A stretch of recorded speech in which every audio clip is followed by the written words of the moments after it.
YouTube, on est reparti pour un petit projet et je vais te parler de Harry Potter TCG. Harry Potter TCG, c'est un jeu de cartes, d'accord? Tu prends les cartes Pokémon, tu prends les cartes Yu-Gi-Oh, tu mélanges tout ça, ça fait un TCG, un Trading Card Game.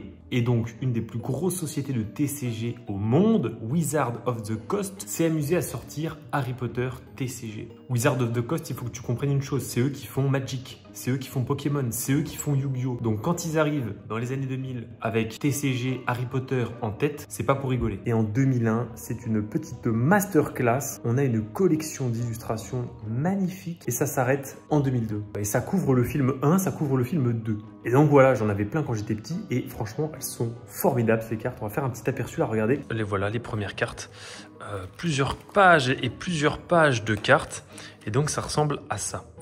Des petites cartes avec des illustrations. Alors là, comme ça, on pourrait croire qu'on n'est même pas dans l'univers d'Harry Potter. C'est un peu discret. Et puis, on commence à reconnaître des Hermione, on commence à reconnaître des Phénix, on commence à reconnaître des trolls et des Misteignes. Et si certaines illustrations peuvent vous sembler un peu étranges, et c'est parce que, je vous le dis, ces illustrations ont été faites avant les films. C'est assez intéressant parce que ça nous donne parfois des illustrations uniques qui ne sont pas du tout inspirées du film, mais vraiment de l'imaginaire des illustrateurs. Là, on a un magnifique Hagrid et Ollivander. Et voilà une version alternative de Dudley, un peu plus maigre. J.K. Rowling a vraiment collaboré sur ce jeu. Et du coup, on apprend certaines choses qui, à l'époque, n'étaient ni dans les films, ni dans les livres. Par exemple, on apprenait que le prénom de Madame Bibine, c'était Rolanda. Tu vas me dire, ça sert à rien, mais c'est quand même marrant. On est vraiment face à un objet Harry Potter où et du contenu et des illustrations sont sortis avant les films. Et ça s'est arrêté à Harry Potter et la Chambre des Secrets. On n'a rien d'autre. On a plusieurs extensions de cartes. On a un set de base avec les 114 premières cartes. Alors vous voyez, il y a des choses très intéressantes, un peu holographiques, un peu brillantes comme ça marche bien. Des petites cartes foils là qui brillent aussi, c'est sympa. Donc on a eu ce premier set de base et quelques temps après, ils nous ont sorti une première extension avec des nouvelles cartes. Chemin de traverse, donc chemin de traverse, c'est une série de cartes. Et donc quand on regarde de près, voilà, on a le petit picto chemin de traverse et il y a 80 cartes. Donc il y a eu chemin de traverse, coupe de Quidditch avec une nouvelle petite icône ici. Et on a eu Aventure à Poudlard. Et donc, le tout dernier set de cartes, c'est Chamber of Secrets, qui n'est sorti que en anglais. Aujourd'hui, ce qui m'intéresse, ça va être de faire des nouvelles cartes pour représenter les livres 3, 4, 5, 6, 7. D'ailleurs, je suis vraiment désolé s'il y a du bruit un peu en arrière-plan. Mais il y a des travaux dans ma rue et il y en a pour 2 mois. Donc je me suis dit, est-ce que j'attends 2 mois pour faire une vidéo ou est-ce que je fais avec? J'ai décidé de faire avec.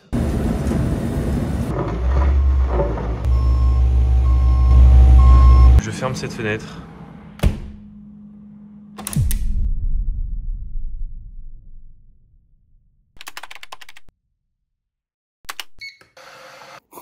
On est juste devant l'ordi et là, ce qu'il va falloir faire, c'est décrypter un peu toutes les cartes dont on va avoir besoin. Donc là, voilà, on arrive sur Photoshop et donc ce qu'on va faire, c'est essayer de supprimer tout ça. Donc la première chose qu'on peut faire facilement, c'est d'utiliser ici l'outil supprimer. Et avec cet outil, on va pouvoir déjà aller enlever du texte. Donc là, assez subtilement, j'ai juste à recouvrir la typo et si je m'y prends correctement, on devrait pouvoir faire disparaître un peu tout ça.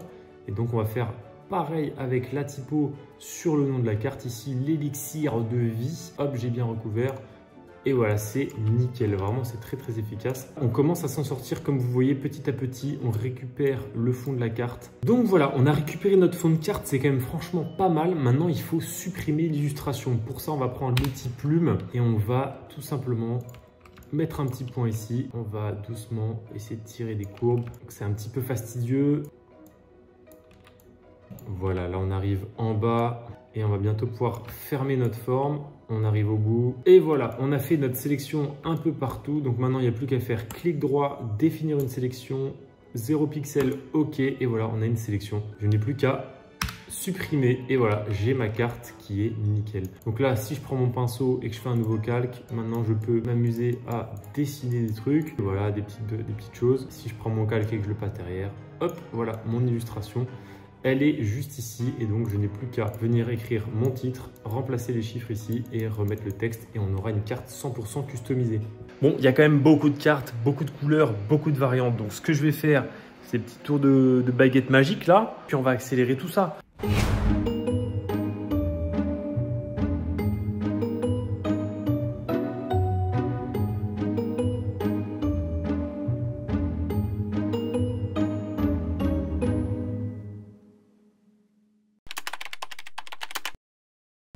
j'ai vraiment bien bossé. Donc là, on a une aventure. Regardez l'aventure, on a un petit fond de briques. Nous avons lieu bleu. Donc ça, on en a plusieurs. Donc à chaque fois, j'ai fait la déclinaison. Tous les lieux, tout est possible. Maintenant, on passe aux cartes standards. Donc là, on est sur du bleu pour le modèle un peu créature. On a le modèle item, ce que j'ai appelé les objets. Donc voilà, les objets, c'est comme ça. Mais c'est pas comme l'aventure ou le lieu, parce que le lieu, c'est comme ça. On a le set personnage qu'on a fait ensemble. Et regardez, magnifique. On a deux fichiers HPT et HPT italique. Je pense que ça va être un peu pénible. Regardez, accent. Bon, c'est pas grave. On bricolera des accents nous-mêmes. On va créer notre fichier InDesign. Oui, parce que Photoshop, c'est bien pour détourer, c'est bien pour fabriquer ses cartes, mais pour vraiment maintenant les transformer, mettre des images, mettre du texte, on va partir sur InDesign, c'est bien plus simple. On prend un bloc rectangle et là, CTRL D et on va chercher un fond de carte. On va prendre modèle brun pour tester, impeccable. On va afficher ça en performance d'affichage supérieure et voilà, nickel. Regardez, c'est parfait. On va verrouiller ça. Donc là, je vais rajouter une deuxième page. Ça va me permettre en fait de caler ma typo. Je prends l'outil texte, je vais marquer Agreed and the Stranger. La typo c'était HP Regular et donc là maintenant je vais essayer de me mettre dessus. Ça me permet de gérer un peu la taille, la dimension. Ok. Le numéro 4, est-ce que c'est l'autre typo italique? On dirait bien que c'est l'autre et voilà, impeccable. Ok, ici très clairement c'est pas la même typo donc on va essayer de trouver. Ça ressemble un peu à de l'Arial, hein. On se met en small caps, c'est assez similaire, c'est pas exactement ça, mais on va essayer de se caler, voilà. C'est vraiment pas mal. Et on va continuer. On va essayer de se caler et on va réduire légèrement l'interlignage. On avait détouré ce petit truc, donc je fais un rectangle, CTRL D, on le remet à l'échelle. Impeccable, on est déjà nickel. J'ai le compas dans l'œil. Je vous ai dit que c'était de l'Arial, mais je pète un plomb, c'est de la Times New Roman. Je sais pas pourquoi j'ai dit Arial, ça n'a rien à voir. Là, on a tout calé, on n'a plus qu'à rajouter ici le nombre. Et alors, en fait, ce petit cercle à côté, c'est le niveau de rareté. En fait, sur les cartes, on a des petites étoiles pour les cartes très rares, des espèces de petits losanges pour les cartes peu communes et des ronds pour les cartes communes, donc les moins rares. Donc voilà, on va faire ce petit cercle. Donc là, voilà, maintenant, il n'y a plus qu'à tout glisser de l'autre côté. Et franchement, regardez, on n'a plus qu'à tout centrer là. On se remet dans l'axe. On descend peut-être un petit peu. Voilà. On n'a plus qu'à rajouter ici un rectangle pour l'illustration. Voilà, on va partir sur ce petit fond étoilé pour l'instant. On va le passer derrière parce que vous voyez, c'est pas parfait. Disposition, arrière-plan. Et là, voilà. Cette page-là, ça dégage. On est bon. On a un template 100% customisable. Je vais faire ça pour chacune des cartes et on se retrouve dès que j'ai fini. Ça y est, on est bon. On a tous les petits templates qui sont là. Donc regardez, j'ai fait le template bleu. On l'a en rouge. On a la carte brune, la jaune, la verte, personnage, aventure, la carte bête et les items des différentes couleurs, mais aussi les localisations. Donc là, on a vraiment possibilité de créer toutes les cartes qu'on veut. Donc là, ce qu'on va faire, on va aller chercher maintenant sur Internet des illustrations et j'aimerais bien, idéalement, trouver des choses qui nous permettront de se rapprocher du style des deux premiers sets. Donc on va voir si on arrive à trouver quelque chose. Donc voilà, on se retrouve sur Pinterest. J'ai tapé Harry Potter illustration et on tombe sur pas mal de petites choses. Donc déjà du premier coup d'œil, je remarque Marie Grandpré qui est donc une super illustratrice. On reconnaît le professeur Ombrage et on est assez proche finalement de l'univers des cartes, hein, dans le style un peu ancien avec des visages qui sont pas forcément très connus, donc on va la mettre de côté. Alors le problème c'est que là on a des choses qui correspondent un peu au premier livre, par exemple le miroir du reset. Moi j'aimerais bien faire des cartes pour les films après le 2, je vous l'ai dit. On a déjà des cartes pour le film 1 et 2, j'aimerais bien qu'on en ait des nouvelles. Après je vois aussi qu'on a des illustrations de Jim Kay, pour ceux qui connaissent les livres illustrés, donc ça c'est vraiment pas mal. En fait si je prends Jim Kay, il y a quand même plusieurs livres, bon ça va jusqu'au 5, mais ça permet d'avoir des illustrations uniformes dans le style, donc ça peut être intéressant. Maintenant que j'y pense, je tombe là-dessus. Ça peut être vraiment pas mal parce que c'est les images de Pottermore. Est-ce que vous connaissez, est-ce que vous vous souvenez de ce site? Ça a été renommé en Wizarding. Bah voilà, ici, alors l'URL n'a pas changé, mais voilà, ils appellent ça maintenant le Wizarding World. Et c'était un site qui traitait de l'univers de J.K. Rowling, d'Harry Potter en général. Et quand c'est sorti, voilà, il y avait des illustrations qui étaient faites par rapport aux différents livres. Ça peut être très intéressant parce que c'est pareil, on est dans un style illustratif très uniforme, assez proche de ce qui existe déjà. Et surtout, ça va jusqu'au livre 7. 7. Ok, c'est réglé. J'ai fait des petites recherches et je suis tombé sur une page Reddit qui parle des illustrations de Pottermore. Et regardez bien, quand on clique ici, on tombe sur un Google Drive avec toutes les illustrations du site en HD. En tout cas, la meilleure qualité possible. On va travailler avec tout ça parce qu'on a juste tout ce qu'il nous faut finalement. Harry Potter 6-7, voilà, ça va bien jusqu'au dernier. Je viens aussi là très rapidement de me faire un nouveau fichier dans lequel en fait j'ai mis des cartes côte à côte.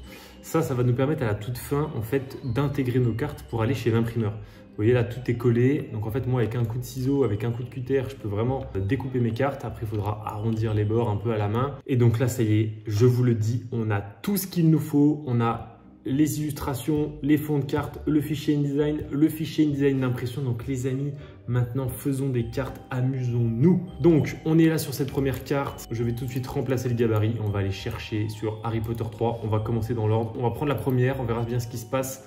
Qu'est-ce qu'on a? On a Harry dans sa chambre. C'est pas mal, on va agrandir un tout petit peu. Pour le moment, on ne va pas changer les noms, on ne va pas tout changer. On fera ça tout à la fin. D'abord, on va chercher des illustrations. Et j'ai remarqué qu'on avait la tante Marge, donc je vais tout de suite faire un nouveau gabarit. Le personnage, elle est là, voilà, impeccable. Elle se met nickel. Et ben voilà, on aura la tante Marge. Moldu, sale moldu. Une petite carte aventure. On va recadrer. Ok, c'est pas mal. En final, ça fait du sens. On a Harry qui rencontre Sirius, le Sinistros. Alors, qu'est-ce qu'on a d'autre? On a la ménagerie magique. Ça, c'est pas mal. Là, je vois, on a un petit...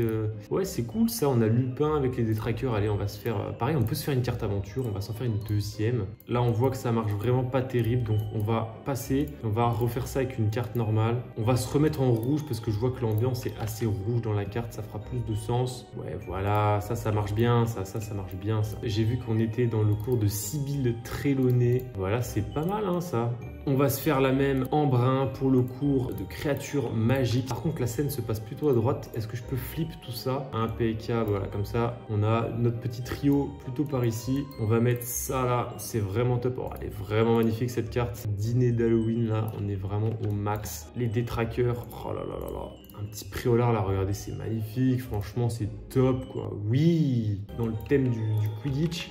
Ça, c'est une très belle carte. Ah, il y a vraiment beaucoup de possibilités. Ça, c'est pareil, j'ai envie de faire une belle carte Quidditch. Par contre, je remarque que le texte est difficile à lire. Donc, on va tout de suite corriger ça avec Photoshop. Vous voyez, on va juste augmenter un peu l'opacité. Notre calcul est là. On est à 65. Je sais pas, on va passer à 80.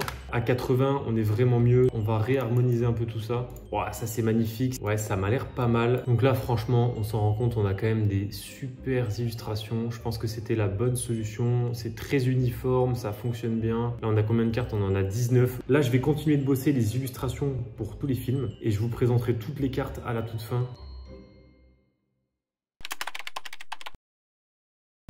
On ne dirait pas comme ça, mais ça fait 20 jours que je n'ai pas tourné pour cette vidéo. Qu'est-ce qui s'est passé? Pourquoi autant de temps? J'ai continué de monter les cartes Harry Potter et ça a pris du temps. Ça a pris beaucoup de temps et encore plus de temps pour écrire le texte. Écrire le texte de ces cartes m'a pris un temps dingue. Mais donc voilà, toutes les cartes ont été créées et je vais aller vous les présenter. Donc voilà, on arrive sur l'ensemble des cartes. J'ai fait une petite sélection un petit peu de mes cartes préférées parce que il y en a un peu plus de 110, donc je ne pouvais pas tout mettre, ce serait un petit peu trop long ou alors ce serait allé beaucoup trop vite. Comme vous pouvez le voir, certaines cartes s'affichent. Les plus belles selon moi, on a un petit peu de tout, du vert, du jaune, une coupe du monde ici, vraiment de très belles choses, la marque des ténèbres qui est fantastique je trouve. J'ai essayé de mettre des cartes qui pour moi m'inspiraient une ambiance très propice à Harry Potter, un peu dans l'ambiance des premières cartes. On a des choses qui parfois tout simplement proposent une belle image de Poudlard ou tout simplement des choses qu'on ne voit pas dans les livres, dans les films pardon. Et c'est ça qui m'intéressait, c'est de pouvoir illustrer aussi certaines choses qu'on ne sent que dans les livres. Donc c'est pas le cas pour toutes les cartes, mais c'est ce que j'ai essayé de faire. J'essaierai de mettre à dispo un PDF évidemment avec toutes les cartes en HD si vous voulez les trouver toutes individuellement. Mais voilà, ici on a un Slughorn, un petit et chauve. Je trouvais ça intéressant aussi, très différent du film. Et voilà. Opugno, un petit sortilège très intéressant ici. On commence à sentir aussi par contre sur ces illustrations qu'il y en a certaines qui ont été inspirées du film. Ça, il n'y a pas d'hésitation. Souvenir de Tom qu'on ne voit pas non plus dans le film. Et d'autres cartes, des lieux. Là, on arrive sur une petite série de sortilèges intéressantes qui mène à la mort de Dumbledore, avec une carte très dramatique ici, avec un sortilège impardonnable, mais des choses aussi plus colorées que j'ai trouvé très sympa, même ici sur ce mariage.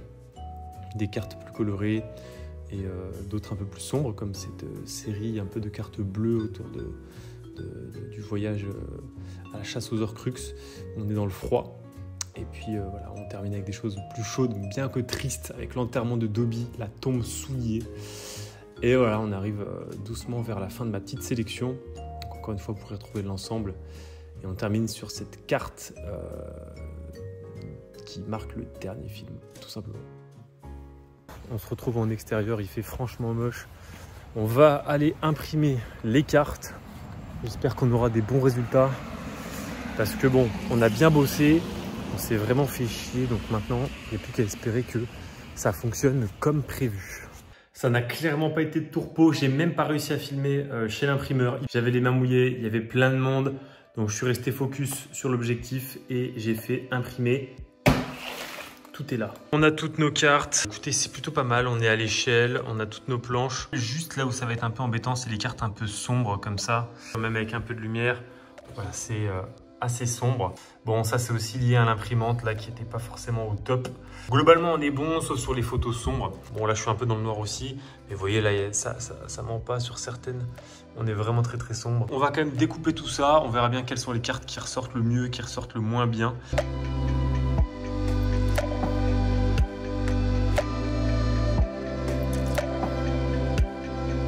Et voilà, notre set de cartes est enfin imprimé. C'est un petit peu sombre, on s'est fait un peu enfler sur certaines impressions. C'est un petit peu dommage, on va pas se mentir, mais c'est une première belle version.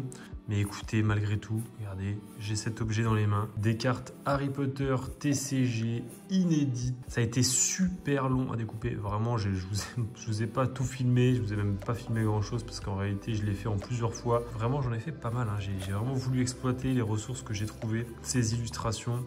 Je crois que le plus grand set TCG officiel, je veux dire, il y avait 130 cartes. Là, on en a 117. C'est quand même assez honorable. La plupart des extensions en ont 80. Donc voilà, écoutez, toutes nos cartes sont maintenant ici.